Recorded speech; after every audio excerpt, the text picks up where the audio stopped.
All right, this week on the $1 Million Plan, jokes are back on, just so you know. Last week, took a week off of jokes. It was very hard. I recovered for the last 168 hours.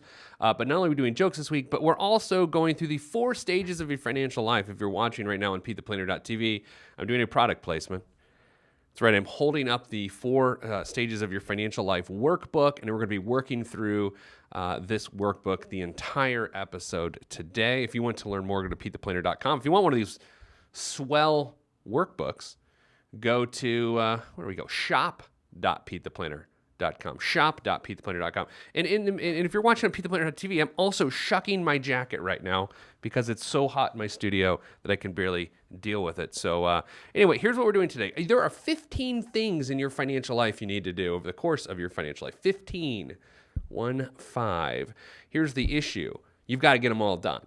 You've got from your the beginning of your adult life financially, which is 18 to 22 years old for most people, until the time you retire, 67-ish, to get these 15 things done.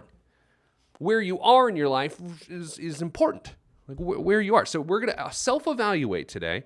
In each of our segments today, we're going to talk about one of the different stages. The first, by the way, the stages are surviving, driving, arriving, and thriving. Surviving, driving, arriving, and thriving. So I do have a budding hip-hop career if this money thing does not work out because those rhyme. So we're going to start with surviving. What does it mean to be merely surviving in your financial life? If you want sort of anecdotal evidence, let's go this direction. If a $1,000 unexpected expense came up, how bad does it hurt you? If you say, man, it would crush me, well, clearly you're just surviving. Maybe not surviving. You're barely surviving. But there are 4 tasks I need you to complete for me to consider you to not be merely surviving, right? Because surviving is one of those funny things. You want to be surviving, but you don't want to be merely surviving. You want to be doing better than merely surviving. So let's go through the 4 things. The first is credit card debt-free. Now, this, I think, as we go through these, this is the hardest one to accomplish, right? Credit card debt-free. It means that if you've got a store credit card with a small balance on it, sorry, you're merely surviving. This means if for some reason you're one of those people that puts all your expenses on a credit card and then pays it off at the end of each month, but you tripped up along the way and something got weird, so now you have a balance, then you're merely surviving. You know, that's what ends up happening with those folks, and I end up arguing with them quite a bit. There's a big spider coming down. I don't know if you can see it in the studio. There's a giant spider coming down from my ceiling, and I am officially terrified. Nicole, can you see that on camera? No, I can't see it. Oh my Lord! Kill it, though? I don't want to kill it because I don't need PETA up my back, but that is terrifying. I do need to probably swat it here. We're swatting it live on the. Oh, it's swinging at me. Okay. You spared it. It does have a family. I don't know if you've ever been in the midst of a radio/television program and had a spider crawl down at you, but that's just what happened live here on the show. Anyway, sometimes with the credit card debt people, what they end up doing is they say, look, I want to make it easy. I want to build points. I want to build my credit score. So I'm going to put all my expenses on my credit card and then write one big check at the end of the month or make one big payment at the end of the month to pay off the debt. And if I do that, then I can earn some gift cards and all those sorts of things via credit card points. But the issue is if you do that and you don't have adequate savings and an emergency happens, what happens to that 30 days worth of spending is it becomes debt for you, ongoing, perpetual debt. So that's why I don't like that method. I don't like that method for that reason. I don't like it because it actually induces more spending. That's right. It induces more spending. You'll spend about 20% more money if you use your if you use your credit card as your primary purchase tool as opposed to your debit card or cash. If you use cash as your primary spending tool, you actually spend a tremendous amount less if you use cash as your tool. So credit card debt-free is checkbox number 1. If you've got that done, check it. If you do not, well, here's what we know. You're merely surviving. Next on the list, 1 month worth of household expenses saved. That's different for all of us, right? Your income, let's say it's $4,000 household income a month, but you only need $35 Oh, we just had a light go out. This is going well today. This is going well. We've had a spider try to kill me. We've had a studio light go out 5 minutes into the segment. Yet I'm still keeping my train of thought. The person that does not like superfluous things happening on this show that emails me from time to time, they're going to hate this episode of the $1 Million Plan.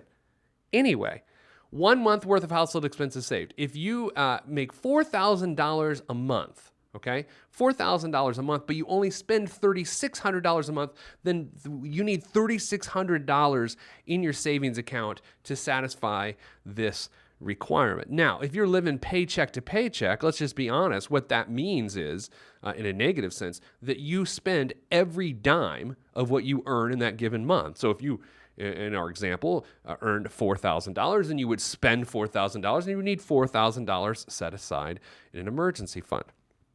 You know, I'm going to take back what I said. I said the credit card debt-free, well, it just depends. I said the credit card debt-free is the hardest thing to do, but I think it might actually be 1 month worth of household expenses saved as the hardest thing to do. You know, it's your starter emergency fund. It actually prevents you from going deeper into debt. And so maybe they're just 1A and 1B, right? So those are the first two things. If you've got them done, check them off and we can move on with your life. If not, that's where you start, right? I would rather you get out of credit card debt first prior to having 1 month worth of household expenses saved. Maybe have $1,000, $1,500 set aside while you try to pay down the credit card debt. Once that's satisfied, then go ahead and bulk up that savings to that 1 month worth of household expenses saved number. Next on the list, item number 3 in the surviving stage of your financial life is life insurance purchased up to 10 times your income, specifically if you have a family that is dependent on you or you have survivors. Not like obituary survivors where it's like, he's the brother-in-law of so-and-so. Your brother-in-law doesn't depend on you financially. We're talking about your significant other, children, maybe elderly parents that live with you. So there's another way to think about this. Maybe you don't need 10 times your income in life insurance based on what you've got going on in your life. Fine. Do you have the right amount of life insurance? Okay, so that's really the barrier to entry. Do you have the right amount of life insurance? If you do, check the box. Now, you have to be honest with yourself because a lot of people are like, I got plenty of life insurance. You probably don't. I find most people not only are ill prepared for retirement and emergencies and daily life, but they also don't have enough life insurance. We talked about life insurance all last week, so hopefully some of you made some changes. I know actually a couple of you did because I got your emails. Finally, the fourth barrier to jump over, to be out of the merely surviving stage of your financial life, is to have a household budget maintained on a regular basis. Now, I know what you're thinking. You're thinking, yeah, I got that done. No, you don't. A regular basis. That means every quarter, every month, whatever you do on a regular basis, your budget needs to be part of that, right? You need to make sure that you plan what you'd like to spend and then match up with that with what you actually spend. See, I consider that to be part of the budgeting process. You say, I'd like to spend $600 a month at the grocery store, and I spent $932 a month at the grocery store. Now, that difference there is a problem, and until you're able to maintain a level in which you're hitting your goal, then you're not really budgeting on a regular basis, right? I like that people are going to be shocked by those grocery numbers I just gave. It's funny as you grow, as your family grows, how much your grocery bill changes. I remember at one point in time, Mrs. Planner and I legit could get away at like $250 a month, maybe $300 a month for groceries before we had kids. Now, no chance. The kids eat like horses, and they're small horses, sort of like the Shetland ponies of children. Man, that one listener is not going to like that joke. She is really not. I got a place for her email, though. All right, so that's the first 4 things. Can you check them all off? If you can, then in the next segment, we're going to head towards the driving stage of your financial life. We've just dealt with the surviving stage of your financial life. Here are the 4 things you need to have done. Number 1, credit card debt free. Number 2, 1 month worth of household expenses saved. Number 3, the proper amount of life insurance. And finally, number 4, household budget maintained on a regular basis. as we head into break, head on over to shop.petetheplanner.com, grab your workbook. You can work many of these things we're talking about right in your workbook, including maintaining a budget on a regular basis. Man, that is some serious product placement. Coming up after the break, the driving stage right here on the $1 Million Plan. I'm Pete the Planner.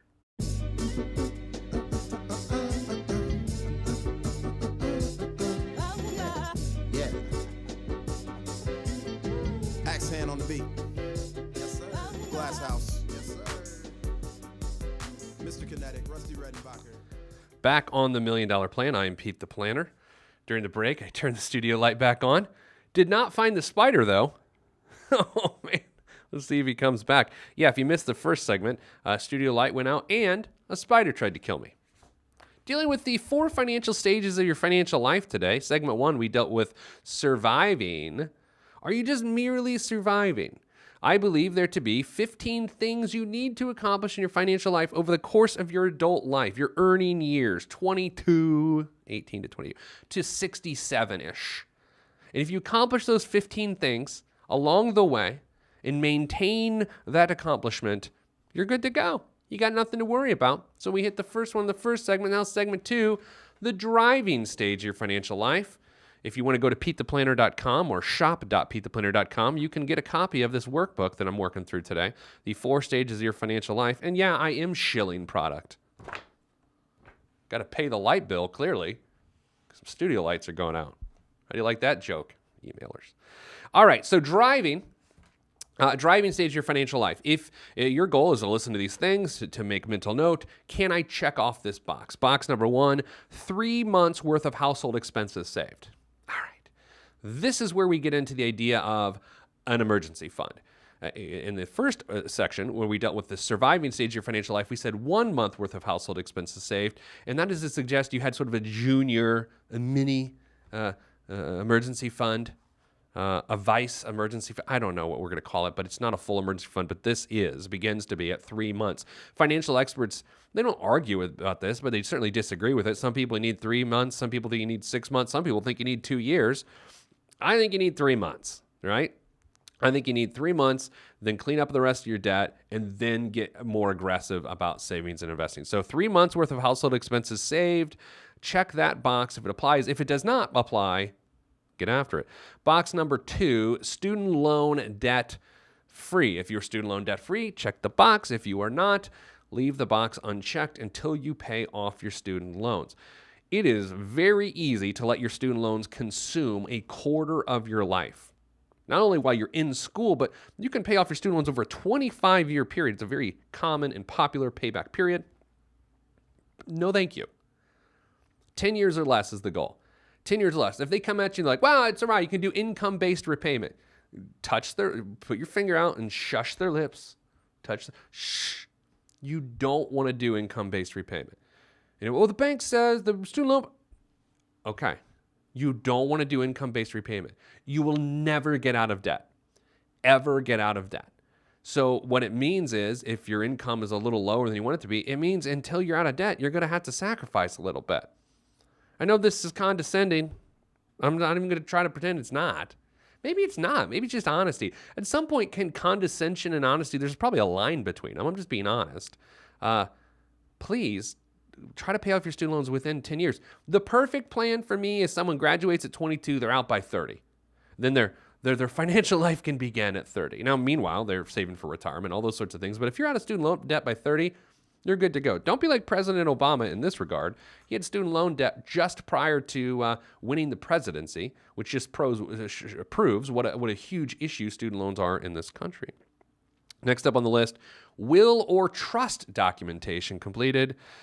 All right, so I'm not an attorney. You know this because, well, I'm fun to talk to. You need a will or trust. You just do. And this isn't even really about your money. So Mrs. Planner and I, we've been married for, it'll be 17 years this summer. She loves every minute of it. I think. 17 years. If something happens to both of us at the same time, our concern is not our money. Our concern is what happens to our children. Who is going to raise them? It's not fun to think about, but it's a practical thing to think about. So our will and trust situation, our documentation, our final documents, I don't know what they're called. They're all based on the kids. Now, whether you have kids or not, you still have final wishes. You have health wishes that you want carried through in the event that you have a health concern, a near end of life health concern. I would not. I mean, think about this. You live your entire life. You can't control much, but you do have your wishes, right? You hope that things are done a certain way for your kids and with the stuff you own and with your money. And you can just, to some degree, guarantee that with a documentation, with a will or a trust. Some people feel that it's adequate to do that on like a LegalZoom.com. Others would rather go to an actual attorney who is in person, which is going to cost you a little bit more. I chose that particular path because, frankly, I don't want to leave everything I've ever worked for and cared about to an internet document. So we went to an actual attorney, and I encourage you to do the same. It can cost as little as a couple $100 up to a few $1,000s, depending on how complicated your situation is. But if you have kids, if you have children, and you don't have a will or a trust or both set up, that's a problem for me, right? That's the tough part. Is like when you're a parent, you're just doing the best you can, but on some level, not taking care of your affairs. Your final affairs in the right way. That's a problem if you don't do that. Now, your parents could yell at you about this, or I could be sent here to yell at you about this, and so I'm yelling at you about this. Get this taken care of. If you need to do LegalZoom, do LegalZoom. I don't want to say I don't care. I kind of care. I didn't do LegalZoom. Now, you can view that two ways. You can view that as, well, I know what I'm doing. That's arguable. Number two, you could say, well, I have the money to pay for an actual attorney. That is true. But you need to make a good decision, whether it's a LegalZoom or a real person attorney who charges you too much. Go and do that. Why? I just can't imagine leaving all of those things up in the air at my eventual demise. Like, it turns out there's not a good end to this story here. I'm going to be dead at some point. It's not fun. Sorry to do this to you today. It's coming. So I might as well plan for that. That's the whole point of final documentation. I got to stop talking about this. I'm going to go crazy. And finally, and this maybe should be at the top list, retirement account contributions being made up to the match. That should be done all along. Your retirement account contributions should always be done at least up to the match. Now, if you've ever paid attention to this program before, you know that we feel that just hitting the match is a really bad idea. And that just hitting the match will lead to nothing other than hitting the match. You'll have some money, but not enough to retire.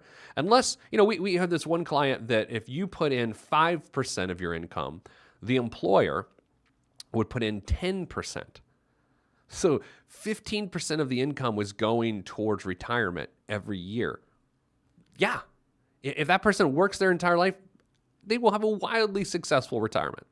But if your employer matches like 50% on the first 6%, which is actually 3%, that means you put in 6%, they put in 3% for a total of 9%, and that equals nothing. And you hear that like, well, no, I have some money.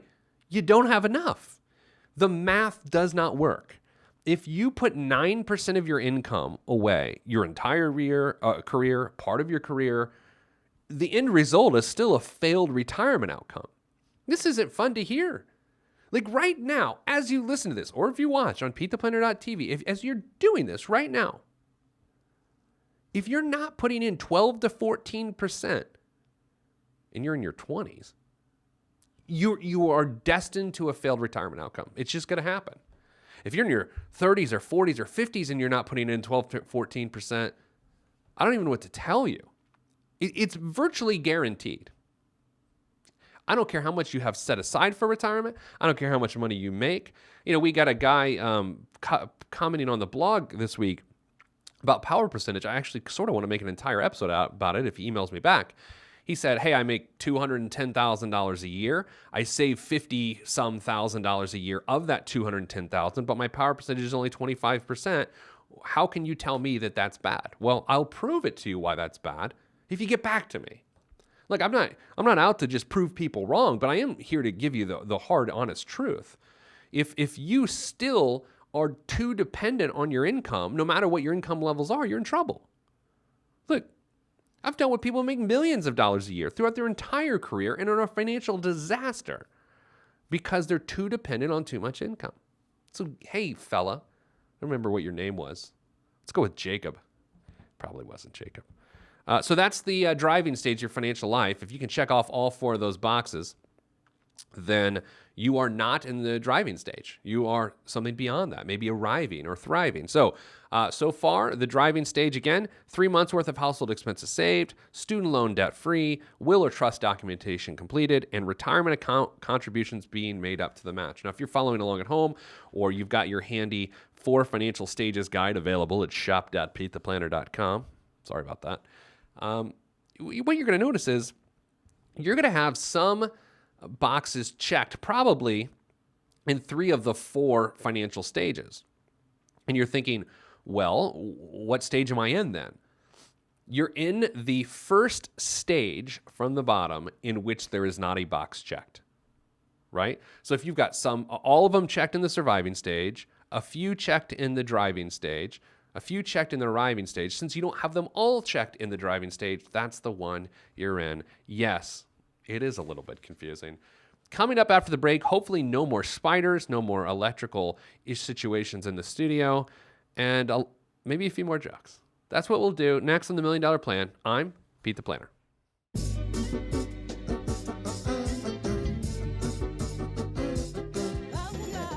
Yeah. Axe hand on the beat. All right, back on the $1 Million Plan. Talking the 4 financial stages of your life this week. Yeah, I am doing product placement here on PeteThePlanner.tv. What else am I going to do? Go to shop.petetheplanner.com and you can get this workbook. This workbook will not only allow you to check the boxes, it'll allow you to do some exercise in relation to the boxes. We're talking about the 15 things you need to do in your adult life in order to, succeed seems a little strong. Doesn't it seem a little strong if I'm like, in order to succeed, you need to do these 15 things? That's a little much. I'll just say this, you got to get some stuff done. You got a little bit of a checklist, and these are the things you need to get done. Now, you'll get more stuff done. You'll buy some stuff and do some stuff, but these are the important things. These are the important things. And so now we're on to the arriving stage. We've already covered the surviving stage, the driving stage. Now we're at the arriving stage, and here's your warning. Here's the warning. You will be in the arriving stage of your financial life for years, probably. Some people will be in this stage for decades, and that's okay. Now, if you don't like it, complete all the items and get into the thriving stage. But you will likely be in these stages, this stage, the arriving stage, for a very long time. Let's begin saving at least 20% of your take-home pay. Right? Do you see where I'm going with this? Saving 20% of your take-home pay. So think about this for a second. You've got $5,000 a month take-home pay. If you were to save 20% of that, which is $1,000, then you can check the box. If your take-home pay is $20,000 a month and you want to save 20% of that, that means you're saving $4,000 of your $20,000 income a month. Wow. That you can check that box. If you are not, you don't get to check the box, right? So I'm not going to give you a bunch of examples of 20% of different numbers because that'd be ludicrous radio and television. But that's the point. You get it? And this is in addition to retirement fund contributions. So what we're not saying is your gross income. We're talking about your take-home pay, your net income that hits your checking account, saving 20% of it. Now you can put it wherever the heck you want. It can go into your kid's college fund. It can go just into a regular savings account, which, if you've already got a full emergency fund, is a little wasteful. It can go toward a Roth IRA or traditional IRA contribution. It can go towards a brokerage account or robo-advisor, online brokerage account, whatever. Okay. Next up, max retirement account contributions being made. This is why this stage of your financial life takes so long. As it stands now, if you are 8 15 years old to, let's say, 40 years old, make that 50 years old, you can put $18,000 away into your retirement account. Okay, so if you're 49 years old or younger is the better way to say it, you can put $18,000 a year into your retirement account. Until you do that consistently and you're under 50, you can't check that box. Now, if you're 50 or older, you can put $24,000 a year into your retirement account because you've got a $6,000 catch-up contribution, okay? So 49 and under, it's 18,000 is the max as of right now here in 2017, and then 24,000 is the max if you're 50 or older. That's the goal every single year. And the tough part is, and this sounds a little bit brutal, I don't care what your income is. I just don't. If your income's $80,000, if your income's $40,000, if your income's $130,000, I'm not going to keep going through random numbers again. That's the goal, is $18,000 or $24,000. I'm thinking about my income right now. I'm 39 years old, which means I can put $18,000 away for retirement. I can check this box. Let's say I'm actually the age of which I look, 50, and I'm not putting $24,000 away. I'm still putting 18 away. I can't check that box. I don't know this to be true, but I got to think turning 50 is certainly monumental. But if you're someone who maxes out your 401k and you're 49 years old and you're putting 18,000 away, and then next year you're allowed to put another $6,000 away for retirement, another $500 a month, that's got to be pretty exciting, right? I would think so. Now, if you're listening to this and you're saying, "Well, why would I want to do that?" Well, then this is not broken through to you yet, right? The ability to save money in a tax-advantaged way is a very good thing. And there was talk in the last couple years, I know within this last budget cycle and sort of tax policy cycle, that 401k contributions, the limits were going to go down, right? Think about that for a second. We are in a retirement crisis in our country. Every day, people retire, and they're going to fail at retirement. They just don't know it right now. I think that the number's 10,000 baby boomers a day are retiring. And it's usually about 10 years into retirement that those people figure out that they've made a horrendous, irreversible mistake. I hope that was a little sad. I should give a warning before I say things like that. But if we lower our contribution limits on the 401k, that problem gets worse, not better. Shouldn't we be solving the retirement crisis as opposed to making it worse? So I'm excited to be 50 because I'll finally be the age of which I look, and I will be able to put $24,000 a year into my retirement account, assuming in the next 11 years they don't change the limits. They haven't changed the limits that much recently. That's worth noting, right? It is worth noting that the limits have not gone up significantly, and I wish they would. Like, I wish it were 20,000 for people 49 and under, and it were 30,000 for people 50 and older. For a couple reasons. One, we need the money to accumulate. Number two, we need people to live on less money. And the more they're putting towards the retirement account, the less they're living on, no matter what their wage is, which is going to lead to a successful retirement outcome. If there are no pensions, which if 10% of the private sector has a pension right now, 10%, which is the number, that means the way you're going to retire if you don't have a pension isn't that you're going to have a lot of money, okay? Remember, the solution for retirement for you likely isn't to have a lot of money. The solution is to not need a lot of money. And I'll be honest with you, if 401k contribution limits stay as low as they are, the solution is going to have to be to not need a lot of money, right? Mathematically, that is the truth. Now, if you're listening to this and you say, when I say $18,000 is not a lot of money a year to put away for retirement, and you think, wouldn't that be nice? Guess what? You're not going to get through the arriving stage just yet. We got to get you to a point where you're consistently saving your rates. Well, how do you get there? It's probably a pretty good question. Let's say you're putting away 5% of your income, and I need you maxing it out at $18,000. You make $40,000 a year. You're saving 5%, which is $4,000. Is that right? Did I do that math wrong? I think I did it wrong.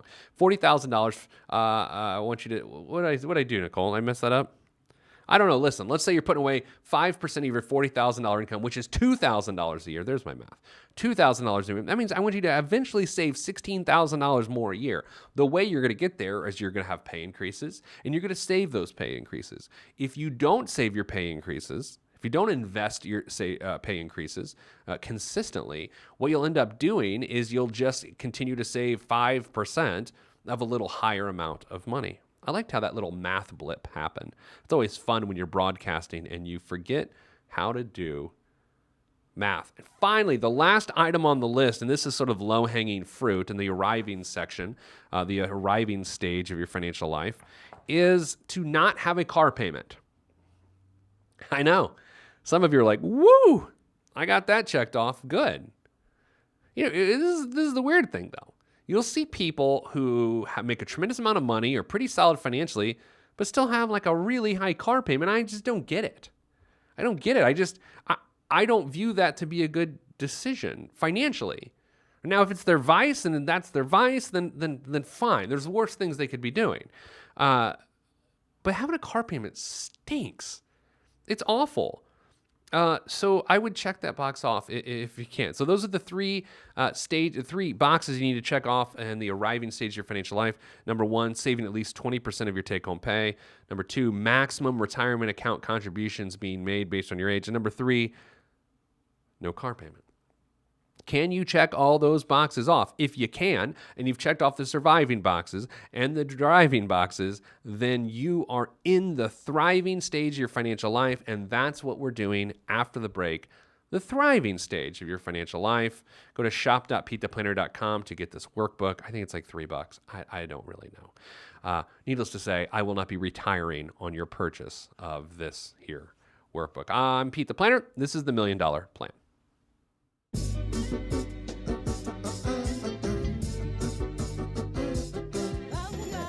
Yeah. Axe hand on the beat. $1 Million Plan. I'm Pete the Planner, going through the 4 stages of your financial life. No Boam this week. No time for frivolity. Biggest waste of money of the week is not this book, this workbook that you can buy at shop.peter. I don't even know my website. Just find it. Shop.petetheplanner.com. Okay, the 4 stages of your financial life. We've been through surviving, driving, arriving. Now it is time to know what it takes to be thriving. The final rhyme, thriving. These are the 4 things you want to be checked off to sort of complete the journey of your financial life. It's not like when you check off all 4 of these boxes, then you die. I think it's you check off these 4 boxes and then you can exhale. Because on some level, to some degree, you're sort of holding your breath, crossing your fingers that everything continues to work out for you financially. I think once these 4 things are done, though, you're good to go. Number 1, charitable giving plan in place. I'm going to give you a little bit of a soapbox pep talk here. I happen to think, and this is me, you can do whatever you want. This is for my life. The end-all be-all in my life is not to be financially secure. It's to make an impact, to have lived on this planet and to have mattered. What that means to me is to make the best use of my money in any way I see fit. And to me further, that means to enhance people's lives with the use of my money. That's why I fund a scholarship at my high school for a first-generation college student. To be the first person in your family to go to college can have a lasting impact on your family for generations to come. I want to be part of that, and that's why I funded a scholarship at my alma mater since 2005, right? So a charitable giving plan in place is important to me. If this is not important to you, fine. It's not important to you. I'm not going to try to talk you into caring about your community and those around you. Number 2, home paid off. Oh, you better believe it's on the list. Home paid off. For me, right around age 50, my home will be paid off, and we are going to throw a party, and it's BYOB. Number 3, retirement plan in place and ready to pay out. Here's what that means. A retirement plan in place means that the right amount of money is there to fund the right amount of income indefinitely. You hear about people, I'm able to retire early. Oftentimes, it's a guess. A bad guess as to, well, I could make it work now, but the retirement plan isn't really ready to support them for the rest of their life. They need to catch some breaks. Now, should you not retire early? Do whatever you want. I'm just saying it's just math. If you have a lot of money, but not enough money to get security for decades of your life, I mean, technically you are making a mistake. Do what you like, though. And finally, the number 4 thing that needs to be checked off in the thriving stage of your financial life: no need for earned income. Passive income pays the bills, right? No need for earned income. Passive income pays the bill. That's all we have time for this week on the $1 Million Plan. Learn more at PeteThePlanner.com, and you get one of these guides for like $3 or so at shop.PeteThePlanner.com. We had some jokes mixed in there. Today was a good mix. So that's it. I'm reminding you, as always, I'm sending you good vibes because good vibes are all that's in the budget. I'm Pete the Planner, and this is the $1 Million Plan.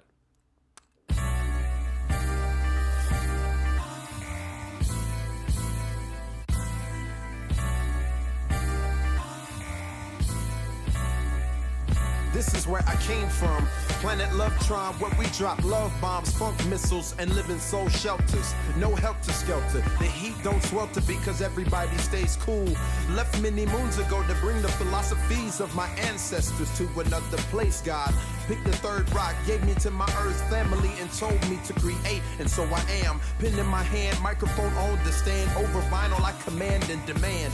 Magnificence in an instance, I can make you dance, cry, or love. Fly as a dove, released from Everest. The fresh is fresh, and you can call me E.T. Word to John Tesh. Let me bless this harmonic presentation. It's amazing, so amazing. I'm the reason. Salutations, I bring you Lovetron greetings from a faraway land. I am the sole controller. Put the remote down and let me take control. You're now a part of my zone, so enjoy yourself. Lovetron can restore your health. I bring you greetings, salutations. How you doing? And is that how y'all say it? The tinkling of the keys is an homage to the little star. I sojourn over poetic descriptions of sound and travel to my other world. Out of this world, spaceship on my arm took me home, fueled by the ink and the megabytes and the hypertext transfer protocol, stronger than the Skynet and the Terminator. I push faders into warp speed, glide with